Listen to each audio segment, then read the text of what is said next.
آپ جو فرما رہے ہیں جی باہر جانے کے حوالے سے تو میاں صاحب کے اپنے ڈاکٹرز ہیں، جو سروسز ہاسپٹل کا بورڈ ہے، جو سرکاری ڈاکٹرز ہیں، انہوں نے بھی یہ ریکمنڈیشن دی، اور میاں صاحب کا اپنا جو پرائیویٹ بورڈ بنا ہے انہوں نے بھی یہ ریکمنڈیشن دی ہے کہ جو اویلیبل آپشنز تھی علاج کی بھی وہ ہم نے اویل کر لی ہیں.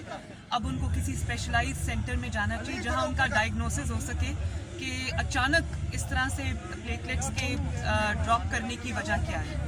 تو میں یہ سمجھتی ہوں کہ میاں صاحب کی زندگی نہ صرف ان کی فیملی کے لیے، میرے لیے، بلکہ پوری قوم کی امانت ہے، اور اس زندگی کو بچانے کے لیے ہر ممکن کوشش ہونی چاہیے. اگر میاں صاحب کو باہر جانا پڑتا ہے تو ان کو ضرور جانا چاہیے، ان کی زندگی اس وقت بہت ضروری ہے. میڈم مولانا صاحب نے خواہش کی ہے کہ اگر آپ مارچ میں آئیں، کنٹینر پہ آئے، تو کوئی ان فیوچر کوئی پلان ہے؟ کیونکہ کیپٹن صاحب بھی اعلان کر چکے ہیں. بہت بہت شکریہ، لیکن میں نے ابھی آپ کو بتایا کہ میری پوری توجہ اس وقت میاں صاحب کے بارے میں ان کی صحت پر ہے، فوکسڈ، اور ان کی زندگی پہ ہے. مجھے سیاست کے لیے پوری زندگی پڑی ہے. میں یہ وقت ان کے ساتھ بتانا چاہتی ہوں. ان کی ظاہر ہے والدین ہر دفعہ والدین ایک دفعہ ملتے ہیں انسان کو، تو میری صرف توجہ ابھی ہوئی.